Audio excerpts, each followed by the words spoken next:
जगन्नाथ मंदिर छोड़कर क्यों चली गई थी देवी लक्ष्मी, जानेंगे पौराणिक कथा के अनुसार एक बार लक्ष्मी देवी अपने भक्त श्रेया चंडाल के घर उसे आशीर्वाद देने गई हुई थी और वहां से निकलते हुए जगन्नाथ जी और बलदेव जी ने उनको देख लिया। जब बलराम जी को ये बात बिल्कुल भी पसंद नहीं आई तो उन्होंने कि लक्ष्मी देवी एक चंडाल के घर में जाकर आई है, इसलिए उन्होंने आदेश दिया कि वह लक्ष्मी देवी को श्री मंदिर से बाहर निकाल दें। अब बेचारे जगन्नाथ जी फंस गए। बड़े भाई की आज्ञा मानना जरूरी था, इसलिए उन्होंने लक्ष्मी देवी का क्रोध मोल ले लिया।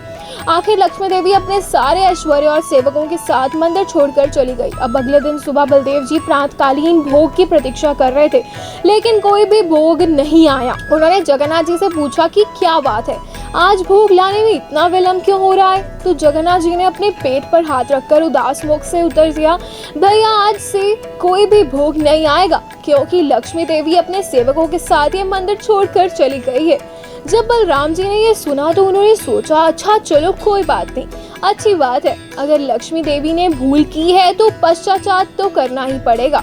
कोई बात नहीं, हम स्वयं अपना भोग बनाएंगे। यह सोचकर जगन्नाथ जी और बलराम जी ने रसोई गृह में प्रवेश किया। अब वहां जाकर देखा तो पूरा भंडार गृह खाली पड़ा हुआ था, ना तो कोई सब्जी तरकारी है और ना ही अन्न सामग्री। और अब इतनी देर में दोनों भाइयों को अत्यंत भूख भी लग गई, तो उन्होंने सोचा कि चलो किसी के घर से भिक्षा ही मांग लेते हैं। यह सोचकर उन्होंने ब्राह्मण का वेश धारण किया और घर घर जाकर भिक्षा मांगने लगे, ताकि कोई उन्हें पहचान ना सके। उनके पास से लक्ष्मी देवी तो चली गई थी, इसलिए उनके चेहरे में मलिन हो गए थे और कोई भी उन्हें देखना भी पसंद नहीं कर रहा था। ऐसे में उन्हें भिक्षा कौन देता? ऐसे में लक्ष्मी देवी की आज्ञा से सूर्य देव भी अपने धूप का प्रकोप बढ़ा दिया था। परिणाम स्वरूप जगन्नाथ जी और बलराम जी तपती हुई धूप में रेत पर उनको चलना पड़ गया। भूख और प्यास से परेशान उन्होंने दूर एक तालाब देखा, लेकिन जैसे ही वहां पहुंचे तालाब का पानी सूख गया। हताश होकर वह एक पेड़ के पास गए। उन्होंने सोचा कि इसके कुछ कोमल पत्ते हैं, उसी को खाकर पेट भर लेते हैं, लेकिन जैसे ही उन्होंने पत्ते तोड़ने के लिए हाथ बढ़ाया तो वे सारे पत्ते सूख के नीचे गिर गए और इस प्रकार पूरा दिन बीत गया। संध्या हो गई, लेकिन ना तो कुछ खाने के लिए मिला और ना ही पीने के लिए। आखिर थक हार के वह एक मंदिर के पास पहुंचे, जहाँ अभी प्रसाद वितरण हो रहा था। उन्होंने कुछ लोगों को विनती की और उनके कुछ प्रसाद खाने के लिए दे दिया, लेकिन आप तो जानते ही हैं लक्ष्मी देवी का क्रोध, कोई भी उन्हें भोजन देने को तैयार नहीं हो रहा था। ऐसे में एक वृद्ध स्त्री को उन पर दया आ गई। उस स्त्री ने करनावश दोनों भाइयों को एक छोटे से पात्र में कुछ मुरमुरे दे दिए। इस प्रसाद को देखकर वह दोनों प्रसन्न हो गए, लेकिन लक्ष्मी देवी इतनी आसानी से उन्हें यह प्रसाद कैसे खाने दें?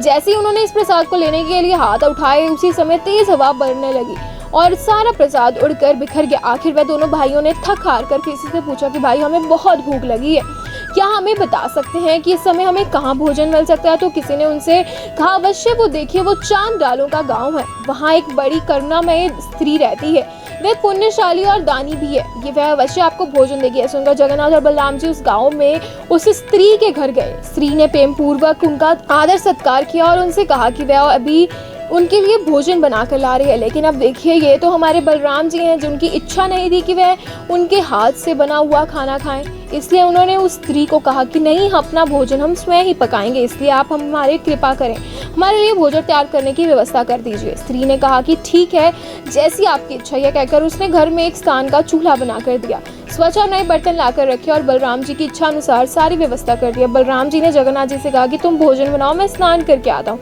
ये कहकर प्रसन्न होते हुए बलराम जी चले गए और स्नान करने गए और पीछे छोड़ गए हमारे प्यारे जगन्नाथ जी को। अब जगन्नाथ जी भी अपने भाई की आज्ञा मानकर बैठ गए भोजन पकाने के लिए, लेकिन क्या करें, भोजन तो तब बनेगा ना जब चूल्हा जलेगा। उन्होंने उस इतना प्रयास करने के बाद भी चूल्हा नहीं जला। बलराम जी ने स्नान करके वापस आया। अभी तो ये सोचकर बड़े प्रसन्न हो रहे थे कि चलो अच्छा है, अब आखिरकार कुछ खाने के लिए मिलेगा, लेकिन जैसे ही वे जगन्नाथ जी के पास पहुंचे तो उन्होंने देखा कि अभी तक जगन्नाथ जी ने कुछ भी नहीं बनाया। तो उन्होंने जगन्नाथ जी की अच्छी खासी डांट लगा दी, ये क्या कर रहे हो तुमसे एक चूल्हा भी नहीं चलता, इतना समय हो गया है और अभी तक तुम्हें चूल्हे पर बर्तन भी नहीं रख पाए हो, चलो हटो यहाँ से, मैं खुद ही भोजन पकाता हूँ, दे दो मुझे सारी सामग्री है। कहकर बलराम जी खुद बैठ गए और चूल्हे में आग जलाने के लिए, लेकिन आश्चर्य की बात यह थी कि जैसे जैसे वे आग जलाने का प्रयास करते, उल्टा आग की जगह धुआं उठने लगता। बहुत बार प्रयास करने के बाद वह चूल्हा नहीं जला। पूरा घर धुआं से भर गया। सभी लोग खांसने लगे और आखिरकार उन दोनों की आंखों में से पानी भी बहने लगा।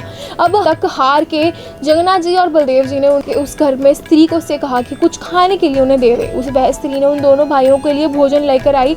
जैसे उन्होंने यह भोजन खाया तो उन्हें इस बात का अनुभव हुआ कि वो भोजन सच में स्वादिष्ट था और उसका स्वाद भी कुछ जाना पहचाना सा लगा था। ये भोजन बिल्कुल वैसा था जैसे लक्ष्मी जी उनके लिए बनाती थी। और भोजन के अंत में उन्हें एक विशेष मिष्ठान परोसा गया। जब उसे जगन्नाथ जी और बलराम जी ने खाया तो उन्हें अत्यंत आश्चर्य हुआ, क्योंकि यह वही विशेष मिष्ठान था जो लक्ष्मी देवी स्वयं उनके लिए प्रतिदिन बनाती थी। इसके विषय में अब किसी को जानकारी नहीं थी, तो स्त्री ने कहा कि मिठाई कैसी बनी थी। उसके लिए यह देखकर दोनों भाइयों का विश्वास हो गया कि हो ना हो इस घर में लक्ष्मी देवी अवश्य रहती है और भोजन भी उन्हीं के द्वारा बनाया गया। अन्यथा इस घर की स्त्री को कैसे पता चला कि भोजन के बाद जगन्नाथ जी और बलराम जी एक विशेष मिष्ठान लेते हैं। तो बस अब उन दोनों भाइयों को अपनी भूल का एहसास हुआ और खास करके बलराम जी अब ठहरे बड़े भाई, तो इसलिए लक्ष्मी देवी से सीधे तो बात कर नहीं सकते थे। इसलिए उन्होंने जगन्नाथ जी से कहा कि वह लक्ष्मी देवी के पास जाकर उनसे क्षमा मांगे और उनके हाथ पकड़कर उन्हें मंदिर में लेकर आए। उन्होंने जगन्नाथ जी के द्वारा लक्ष्मी देवी को भी यह संदेश भिजवाया कि आज के बाद लक्ष्मी देवी जी की जहाँ भी इच्छा हो वह जा सकती हैं। उन्हें कभी भी अपने भक्तों से मिलने के लिए रोका नहीं जाएगा। अपने बड़े भाई की आज्ञा पाकर हमारे प्यारे जगन्नाथ जी आ गए अपनी रूठी हुई पत्नी लक्ष्मी देवी को मनाने के लिए। उनके इस प्रकार के मनाने के बाद संतुष्ट हो गए और वो वापस श्री मंदिर में जाने के लिए तैयार हो गई।